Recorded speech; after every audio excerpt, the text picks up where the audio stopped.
before I go to bed, we're gonna have a talk. You know, something simple, and then we'll talk about the carrck a little bit. I'm a simple man, okay? There's a number of things I like to try and do in this game. And I was trying to buy a Rock DS, okay? I got 3 of them right there, okay? I needed a 4th. It's gonna test some stuff, whatever. And instead of people just accepting that I want a Rock DS, everyone's trying to convince me that I needed a Rock. The Rock is the best of all the miners. None of the other miners do anything. They're all dumb. Don't buy a Rock DS. Don't buy a Geo, anything like that. And it just so happens, just like most games, I'm using the stuff that nobody else likes, and I find a way to use the stuff that nobody else likes that suits me. But since everyone else preaches how much everything else sucks, it's hard for me to convince people to do any of the ideas that I want to do in a game. Okay? Now, I've lived out of the carrck for a long time. It's not the most powerful ship in the world, and it's very difficult to get people to play on a carrck as well. And I've made the talk in the past about being able to use this as like a little org hub base and having multiple people on this, like 12 people on this thing, 12 to 16, and like doing missions or whatever. And people basically said that wasn't possible and it wasn't going to be a thing. But this ship is a little bit more flexible than I think people give it credit for. Alright. And I'll kind of show you some of this. Because in the front section alone, you can already see that we can hold 4 Rock DS's. You can hold basically 4 Ursas in here. You can have 2 Ursas or 2 Rock DS's and 4 to 6 Dragonflies, and have potentially like 12 to 16 Atlas on the inside of this, around the edges of the walls. Or like MTC in here, right? There's a lot of options that you can put in the front of this. You could fill this whole front bay with Atlases if you really wanted to. Or potentially a Titan suit or whatever else comes down the road. Right? Now, when it comes to like the Rock DS's, why I like these a bit more than the other ones is because, one, it does have a sealed chair that you can't get into. Everyone else complains and says that it's pointless because it doesn't have a sealed outside chair. But my point is that if you have 2 people driving this, y'all can swap in and out of the seat and each person can do each job. That'd be fine. It rides really well for the most part. I mean, besides like uphills and stuff. And it sounds cool. Driving around, it's pretty quick. Has good storage capacity, so you can actually stick stuff randomly inside of the back if you need to for right now. So you can like stick items and stuff in the back of this, and a lot of people don't realize that you can like do that, so they don't check it, which is just kind of something that you pick up, like little tricks when you start playing like survival games and stuff. You put things where people don't really expect to see a whole lot. You used to be able to kill NPCs with this, but you know, it's so-so. But like the Dragonflies here, it can hold a passenger, which means that you can ferry players to and fro with one of these. So with 4 of these, you're already looking at 8 players that you could send in and drop off 4 of them or whatever and come back and forth and keep ferrying 4 people, and then still have these as a mining vehicle and things that you can use for that as well. So you can do hand mining and stuff in a rover, but these are just going to be better for dealing with mining situations that have a bunch of rocks. And although I'm not fully optimized for like FPS combat or anything like that, I think having the ability to collect and harvest some rocks and minerals that you run across while doing FPS combat missions and things can help give you more income when you're like flying around and doing things. And, you know, spices it up a little bit. So I don't think the rock DS is bad at all. Then when we come into here, and not to mention if you have this whole place filled up with Atlas Geos, you can do a ton of ground mining with Atlas Geos. You could fill this whole ship full of Atlas Geos if you wanted to. Like front to back, even the cargo pods. And just drop 100 of these things like on the ground and mine out whole areas if you really wanted to. But inside of the cargo pod area, we only have one in here for demonstration purposes right now. But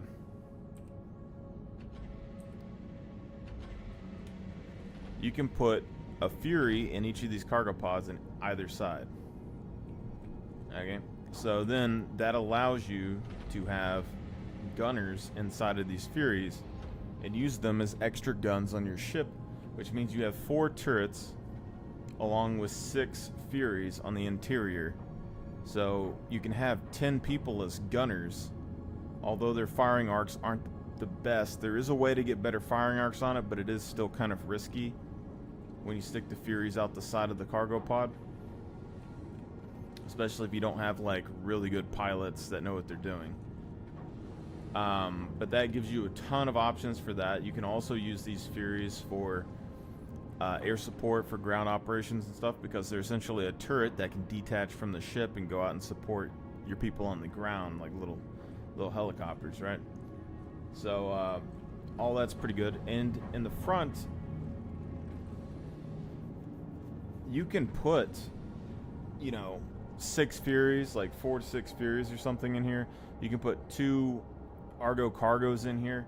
You can put a ton of MTCs. You can put rovers. You can put cyclones and dragonflies and everything else. So you have vehicles for space missions and comm relays.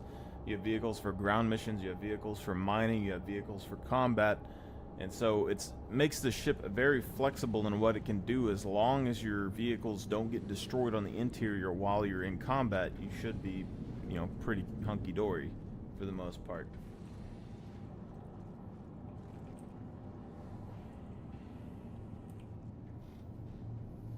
Because you get a big enough missile hitting you, it can blow up or damage vehicles on the interior, so that's going to be the big deal. And when it comes to people talking about wanting a Fury snub ship, this would pretty much be it, because you have 6 in the bottom bays. You can probably have another 6 in the front. You can put like another 6 or something in this, if not more. And you have the actual repair facility and stuff for all of the Furies in here as well. So ideally, you could probably use this as a Fury snub carrier ship if you really wanted to. And then in this top hangar, you can have like 3 Argo cargos if you only want transportation, like pretty close. Like if you want to be able to transport things to and from the ship at a pretty reasonable distance, then you can have multiple of the Argo cargos. You could have a Pisces with like an Argo cargo or multiple Argo cargo. You could have 2 Pisces in here if you park this thing diagonally. You can have an Aurora in here. Like, there's a lot of flexibility that you can do. If you have an Ore, even though we can't bedlog right now, you can just leave this empty and then have everyone else fly Auroras or some, like ships like that with a bed that can fit inside of the carrck itself, and then have them log off in their own ship and then just log on to your server when they come back on, fly their Aurora to the carrck, and then you have a swarm of Auroras and carracks working together, you know? It worked pretty good. But then when people started talking to me about the Atlas Geo being useless, because everyone on here is arguing about me about the uselessness of the Atlas Geo and how the Rock was better. It's not the point that the Rock is better, and the person's arguing that the Rock is faster, it makes more money, etc. I know there's YouTube videos where people have like said that. But the Geo, as far as I can understand, is better in numbers. So if you have multiple geo,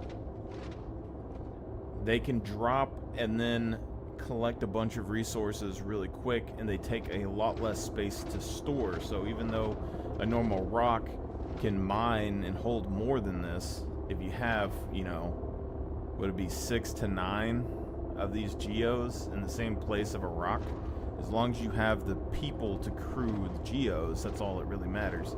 And then on top of that, the geos have a little bit more flexibility than the rock itself because they have the jetpack. So in this ship, for instance, the Carrack, if we were able to, let's say, scan and find some minables or whatever, like 2K or whatever in front of us, we're driving up to it, we know that they're going to be good minables, you can get people in here, kind of hover and fly over, and then have your dudes just kind of fly out and land on whatever mineable there is, right?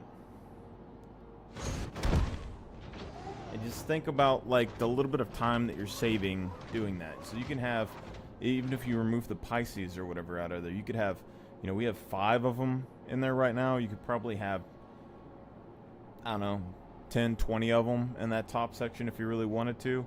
Just drop out, land on the ground, and mine.